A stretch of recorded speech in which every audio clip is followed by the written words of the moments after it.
record on this computer. Okay. This video is going to show you guys how to use Arnold Area lights to create a 3-point light system. So let me adjust this. This guy's in the wrong place. Okay, so and here's I already created a setup, and so I'm going to show you guys how to do this. You can see this is area light underscore key, area light underscore fill, and then area light underscore rim. So we're gonna make these 3 lights. So we're pretending that this is his little, this is like a studio, photo studio, how they set up the cameras and the lights in the background, so you can get a beautiful photo for graduation or whatever. So the first thing I'm gonna have you do is create a camera. So before we get to the lights, you need to create a camera so that you can render to. You don't just want to render to the perspective view. So to create a camera, you go up to create, and again, just keep it simple. You don't need an aim or aiming up, just hit camera.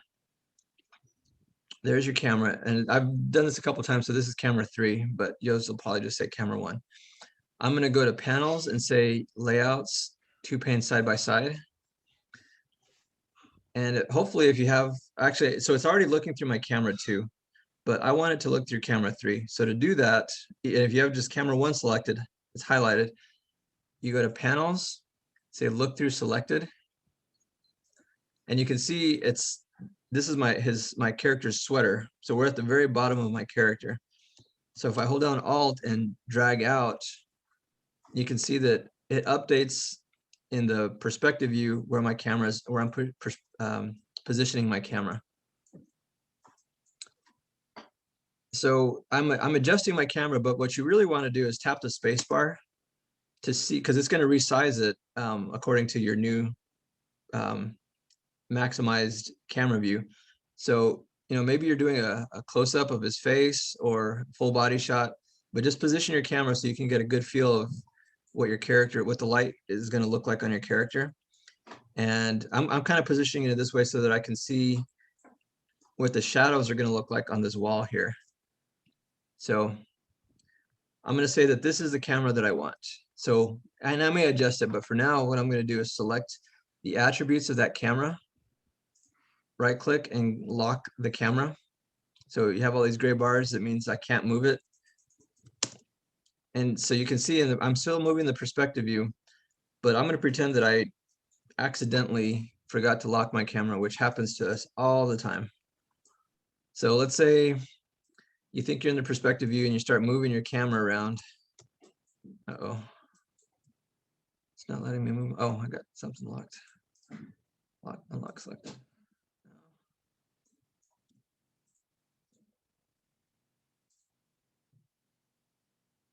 That's not okay. Anyways, camera 3, I'm going to unlock my camera. And let's say I accidentally started moving it around. And then I remembered, oh no, I'm not in perspective. I'm in my camera view. I didn't want to move it. And I liked my camera. So a really simple way to get back to the camera view that you wanted, on your keyboard, right next to the P, as in Paul, there's a left bracket. If you hit that left bracket, it'll backtrack your camera positions. And I think that's the one I was at. So left bracket repositions your camera, or it just backtracks the camera positions. So now I'm back to my camera. I'm gonna hit spacebar. Maybe that's good. I'm gonna right click and say lock selected. So that's pretty much all you need to do with the camera. You may adjust it, but that's just, I'm gonna delete camera 2 for now. So, and you all have different backgrounds. Some of you have outdoor environments, some of you have indoor environments. I'm just gonna give this, I just made a very simple box here. So I'll make that again so you can see how I did it. So I went to create, polygon primitives, and this is mostly for shadows, so I can see where the shadows land and how they look. I'm gonna say cube, and I'm gonna change my perspective view to my front view for a second. Zoom in. And if I hit W, I can see that the center pivot is right in the middle, but I actually want it to be on the bottom, so I can snap this to the ground plane. So I'm gonna hold down D and V, and I'm gonna grab the green arrow and snap it to the bottom of the box. Then I'm gonna hold down X and drag it up so it snaps to the ground plane. Then I'm gonna scale this so it's big enough to be a room for him. But I'm gonna hit 4 so I can see inside how big this is gonna be to my character. So let's say my character's a little guy. And then I'm gonna rotate it in the Y about 45 degrees. And again, you may not need this, just depending on what your environment already looks like, because you guys are actually going to be rendering to your environment. So I have 6 walls in this room. I only need 3. So I'm going to right click and go to face mode and make a marquee around this corner, and you can see that that selects the 3 faces that I don't need. So I'm going to delete those faces. And object mode, I'm going to hit 6. Okay. So let me recreate all of the rooms. We don't need, what if we need to shoot from multiple perspectives in that room? Yeah, so you would just, I'm sorry, say it again? Wouldn't we need all the walls if we were? Yeah, it just depends on you would adjust your environment for the camera. But for the most part, I think most of you can probably think of this like a studio stage where you can, you have the 4th wall that's the audience is looking through, and you're just positioning your characters so that you don't ever show outside of that 4th wall. But if you have an environment, where you're outside or something, it may be different. Anyway, so yeah. So I deleted my camera so I could show you how to make them. I'm gonna, let's see if I just, yeah, you can see that my ground is showing the negative space out here.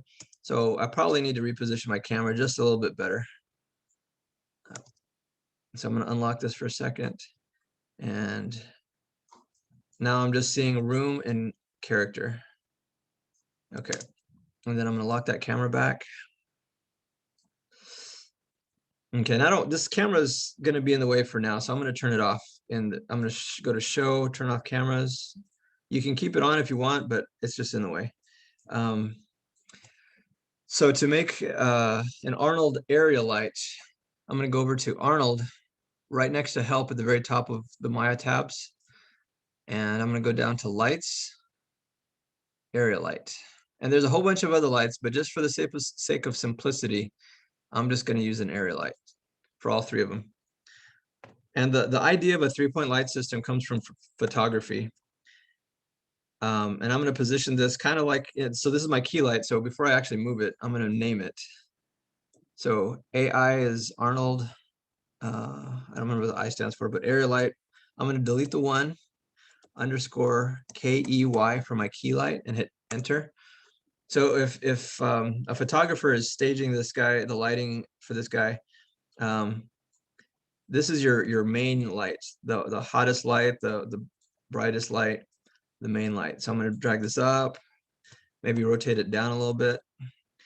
And I don't know if you noticed, but as I'm doing this, my move tool is in world view. You can see it's lined up with the grid.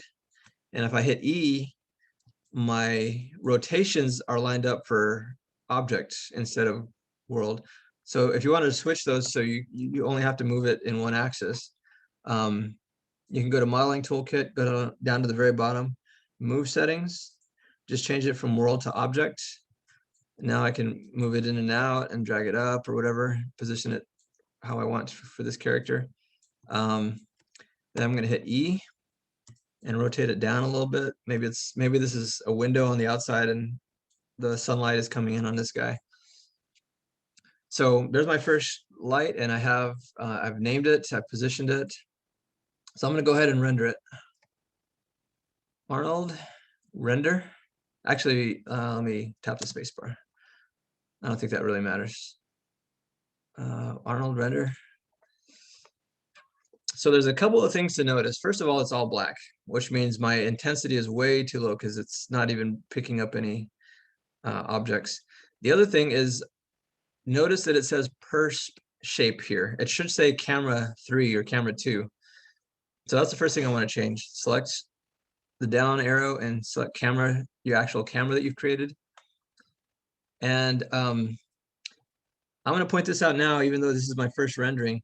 This button over here, if I hover over it on top of it, it should tell me, well, mine is not updating for some reason. If you have this, if it doesn't have a slash through it, this is really useful because it'll automatically update your rendering. Any changes you make to your lights, your Arnold lights, it will update them. It'll just create a new render. Sometimes that might get annoying, so you may just shut this down and re-render when you want it to. But if there's a slash through, it's not going to do that. If you click on it, it will update Arnold. So I'm going to move this over to the right. I'm sorry, to the left. And actually, let me get back to my light. Oh, so I have my key light selected. So I'm going to go to the attributes of my key light, and the intensity, I'm going to bump it up to 100. It's at 1. The default is 1, which is probably going to be way too low for everybody. Let's see. Okay, so that's better. I can at least see my scene. You can see it's really hot on this wall. Maybe that's too close to the wall. Maybe I need to scale it down. Let's see. So I'm gonna tap my space bar so I can go to the perspective view. And if I scale it, it should also scale this, like you're making the light bulb smaller. So if I click on well, I need to probably move it back, and also it's too close to this wall. You can see it's right next to the wall. So I'm going to pull it back and move it over. Maybe I'll rotate it a little bit also. And then re-render it. So that's a little bit better. You can see the shadow is really grainy. So if you go back to attributes with your key light selected, where is it? Resolution. I'm going to bump up the resolution to 1020, 1024, and hit enter. Let's see if that's any better. That's not much different. Let's see, there's also cast shadows that I can play with. So there's a lot of options in here that we can play with. Oh, so I have cast shadows on. Shadow density, let's see if I bump that up to 2, if it makes any difference. It doesn't look like it's gonna let me.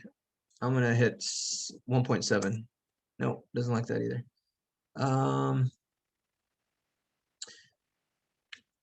So one thing that you want to be careful about with shadows is generally you don't want to render shadows as solid black. And lighting is really important because it gives you the opportunity to, it's another tool set that you have to help create the mood, especially with lighting. If you think of movies where someone's died, usually they have rain and it's overcast and it's more gray, maybe some blue tones to make you feel kind of sad. And if it's, happy in summer, then it's obviously more warm colors. So don't just stick with solid black. I'm going to click on this, and I mean, you can even go darker gray, but you don't want to have a solid black when you render your shadows. All right, and then so that's my key light, and we can certainly play with color as well here for the actual light color. Maybe this is more of a warm scene. So if I click on my color swatch, I'll pick more of a warm tone or a warm tint, I guess, and slide it around a little bit. Yes, you can automatically see that it's getting warmer. That's too dark. That's too orange. So staying over here in the lighter area. And then, so that's my key light. I'm going to make a fill light now. So to make my fill light, I'm just going to duplicate my key light. So Control D to duplicate. And as soon as I do that, you can see that it's right on top of my my original key light, so it just made everything, it multiplied the intensity. But I still have it selected, so this is not going to be key 1. I'm going to change this to fill. And I'm also going to reposition it. I don't want it right on top of my key light. So I'll move it over here and move it off. And generally the key and the fill lights, they work opposite each other. The key light picks up most of the highlights of the face on one side, and then the fill light, usually because if the key light is too bright, or like in a sunny day, the shadows on the opposite side will be very dark. So you can reposition it, your fill light opposite that, to kind of balance out and give some more volume to the other side of the face. I selected my, so I made this box, but there's a couple things I forgot to do. Every time you make something in Maya, you want to name it. So I'm going to call it room _ geo. I also need to delete its history. I also need to freeze its transformations. And then the last thing I need to do is I need to put it on this background layer. Selected. Okay. So I'm going to lock it so I don't accidentally grab that box anymore. Okay. So what I was trying to do was work with the fill light. Okay, I have my fill light. I'm going to reposition its rotations and just start from scratch with those, because I kind of threw these all off. I'll drag it up a little bit. And Maya is really slowing down on me because Arnold is kind of heavy. It's a lot of calculations, especially because it's updating in real time. So if I wanted to, have a little bit more,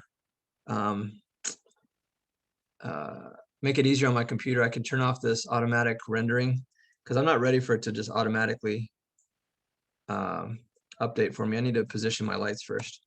So I'm going to rotate this around so it's kind of opposite the key light. And I'm mostly focusing on the left side of his face, or his right side, but screen left. Maybe I'll rotate a little bit more. Okay. So if I re-render that, we'll see what it looks like. So this is even brighter than, it looks even brighter because it's closer than the other area. That's the key light. So I'm going to pull it back a little bit. And I'm also going to change its intensity. So I have it at 100 still. I probably need to drop that at least 50%, so it acts as a fill light and not another key light. I don't want it competing with the key light. I want it complementing it. So that's a lot better. And you can see it's too close to the ground because there's these really hot spots. So maybe I need to scale it again and maybe drag it up and away from the walls so much. What does that look like? That's getting a little bit better. So another thing is that I need to show you is you can see that it's casting 2 shadows. Actually, you know what? Let me get to that in a second. I'm going to make one more light because I want a rim light to give a little bit of to highlight the silhouette a little bit better. So again, I'm going to duplicate my fill light, not my key light. And you could duplicate the key light again, doesn't matter. But I'm going to rename this one rim. And I'm going to zero out its rotations and then reposition it behind the character. And this should really only be picking up your character. Very often rim lights are not real in the real world. I mean, you can create a scenario where they are real, but in movies, most often than not, they are just created purely for cinematic beauty, to make your shot more attractive, more appealing. Not to say that rim lights don't actually exist in the real world, but these are very staged so that you can get the best looking shot that you want. So the intensity, I'm going to drop this to, I'm going to start with 25.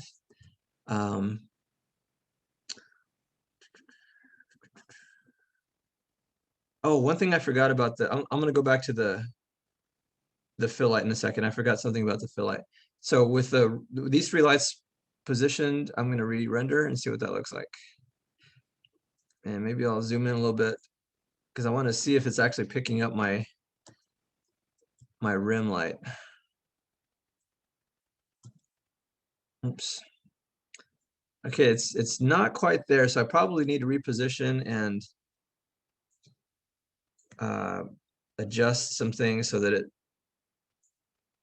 let's see if that works any better. It's starting to pick it up there. See if I zoom out. Yeah, it's starting to pick it. Yeah, so there's my rim light, and I'm not gonna spend a lot of time getting it perfect, but I just want to show you guys that you can highlight stuff. The rim light is to just pick up highlights along the edge. The key light is your main source of light, and the fill light is a complementary light source that fills in the volume where the dark shadows end up for the key light. Maybe I'll pull this one back a little bit more. Maybe it's too close because I don't want it to have that much influence, and rotate it a little bit better. Oh, but what I was going to do with the fill light, so I made the key light a warm color. I could play with this, and let's say with a fill light, maybe I'll go for more of a cool tone, maybe somewhere just ever so slightly in this, what's that color? You know, that purplish blue color, whatever it's called. The name slips my mind right now. Anyways, so I'm going to re-render this, and that's getting nicer and nicer. But what I don't want, you can see that these lights are affecting the shadows. I only want one shadow cast. I want it to be my key light that casts a shadow, not my fill or my rim lights. In fact, maybe I don't even want my rim light or my key light influencing the background either. So a really useful tool to help control those is called light linking. So I'm going to select my key. Actually, my key light, I'm not going to make any changes to. I want it to affect everything. But I'm going to select my fill light and go to Windows, Relationship Editors, Light Linking. And in light linking, you can see there's two choices, light centric or object centric. I'm going to go ahead and select light centric. And this is a very good reason. This is a good example to show you why it's so important to name something, even if it seems like it's just stand-in, like this room that I created. So here's my fill light, and you can see because I named it Room Geo, it knows what it is. I can identify it. I don't really know what P Sphere 2, P Sphere 1 are. I guess I could go, and maybe it's his glasses. I'm not really sure. But I know what Room Geo is, and I don't want the fill light to influence Room Geo. So I'm going to deselect it. And same thing with the rim light. I don't want the rim light to affect the room at all. So I deselect those. The key light I do want. So with those changes, and the main thing I just turned off was I just took off the influence from the fill and the rim off of the room. So let's see what that looks like with those changes. I'll re-render it. So that's already reading a lot more clearly. I mean, maybe I need to reposition my camera because the top of it is froze a little out of frame, but you can see that I got a rim that, you know, I can still use some work, but at least my rim is working for me. In fact, I think my rim is probably too bright because I think this hot spot on the back of his face is from the rim light. So I probably need to maybe pull this back a little bit, maybe scale it a little bit. Let's see how that changes things. Maybe I even change the intensity. Maybe I bring the intensity down to 10 or 15. Let's start with 15. Yeah, I don't know, maybe that's too much. Now I can't really see the rim light, so maybe it's 20 or 18 or something. I don't know. So it's just a matter of trial and error until you get the results you're looking for. Maybe I want to increase my key light now that everything else is pretty well balanced. Maybe my key light needs to be a little bit brighter now. So maybe I'll make this 120 instead of just 100.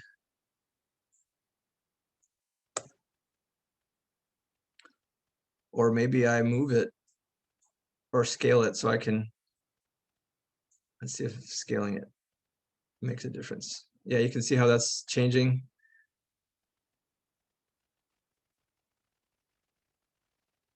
So yeah, it's just a matter of making it, playing with the adjustments, the settings. But this is really going to vary for each one of you. Each one of you has a different type of scene. So you want your camera, your lights to help tell your story. Think of your lights as another character that's going to help create the emotion for your piece, as well as your camera. So I'm going to adjust my camera right now because it's cutting off his fro. So I'll drag. Oh, I got to unlock it. And I'm going to drag it up a little bit.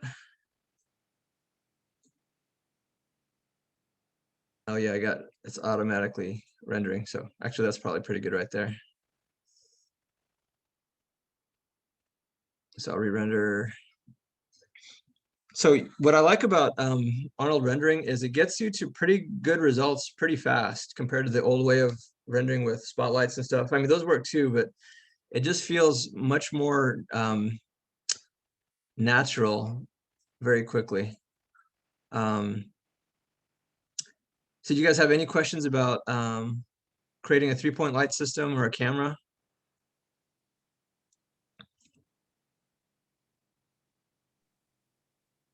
So one thing I'll say about the 3-point light system, so, and this is what I was taught when I went to school.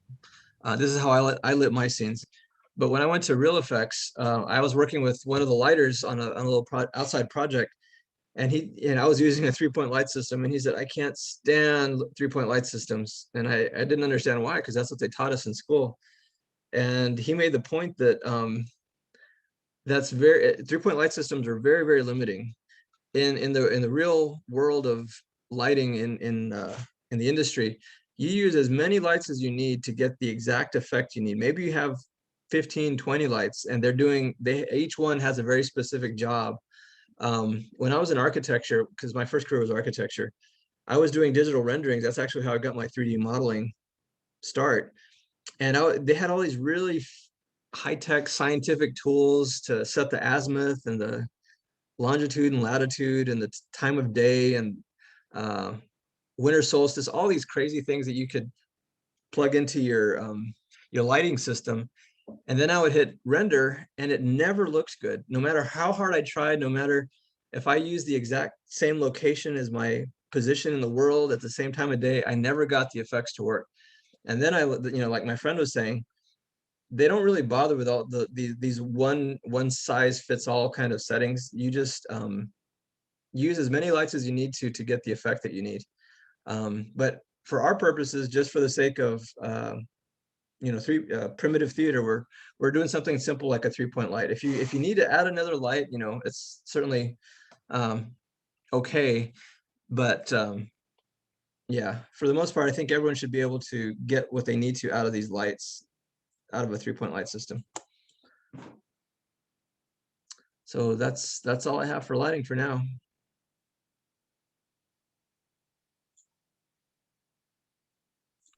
Do you guys have any other questions before I stop the video? Is there a way we can keep the background from getting too grainy? Yeah, so a lot of that has to do with the resolution. Let me see if I play this. Let me see.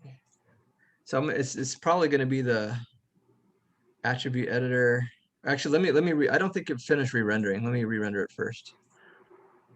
Yeah, that was it. So it's pretty grainy. And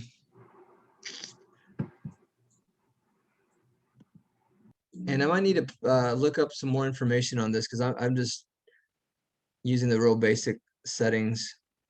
Oh, I think if you increase the samples, I think that's the one. And you don't want to go too high on this because this is really going to slow. You can already see just with it updating, it slows down Maya. But if I go to 4, let's see what that looks like. Actually, doesn't look like it did anything. All right, so I'm gonna go back to, oh, wait a minute, I have the wrong thing selected. Let me lock my, why does it select my box? I meant to select the key light. There we go.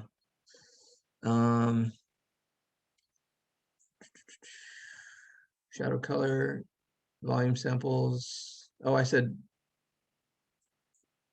this was at 1. So I'm gonna, was it the volume samples? Let me play the volume samples and see if that makes it better.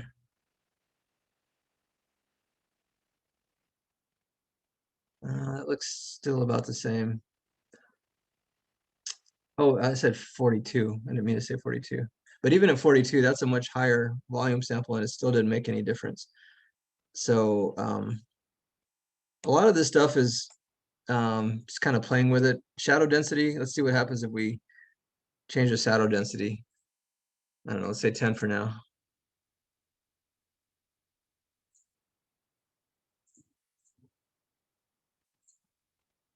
Yeah, that didn't do anything either. Actually, didn't even change my, let's see if I can make it 1.5. Yeah, that's not working.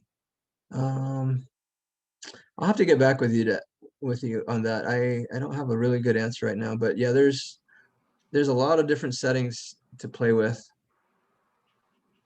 And I'm not a photographer, so a photographer would, exposure, see if we increase the exposure. That's too bright, but that's not really doing much with the shadow either. Okay. So I said 1024, we could increase that again, but again, some of these numbers you have to be careful with because the higher they are, the slower Maya is going to be.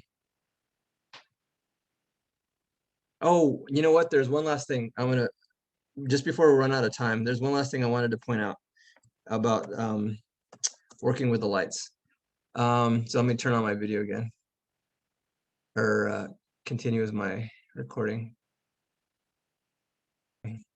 Anyways, so what I wanted to show was one of the important ways of working with lighting is to see how the lights influence the environment one at a time. So you saw what it looked like with just the key lights, and you can see that I created layers for these. In the past, when I used layers for the lights, if I turn the layer off, the light would turn off. That was with the normal Maya lights. But for some reason, with Arnold lights, they don't turn off when I turn them off in their layers. And so the way to work with the workaround for me, we were playing with the intensity. So I'm gonna bring the intensity down to 0 as if the light was not there. So what we're seeing right now is just the fill light and the rim light. And you can see that they're probably doing their job. Maybe I turn off the fill light and just see what the rim light does by itself as well.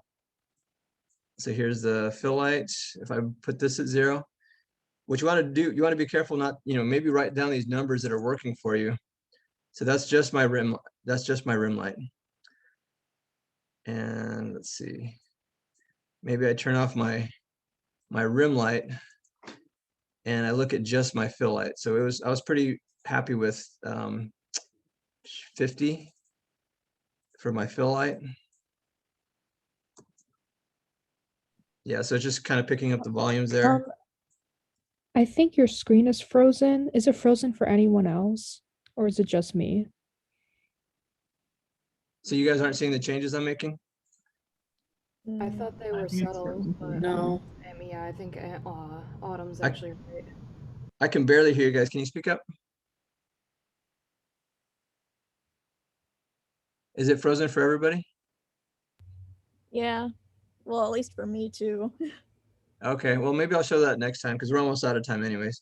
But the main thing I was doing, I was just turning the lights off and on through their intensity and seeing how they reacted, seeing the influence that they were having, if they were doing what I needed them to. So the biggest changes you're going to make that you're going to be able to see results from very quickly for the lights is intensity, the color, intensity, and exposure. So I play a lot with those. But yeah, there's other settings as well. Anyway, sorry you couldn't see those changes I was making, but I'll just go ahead and end the video here.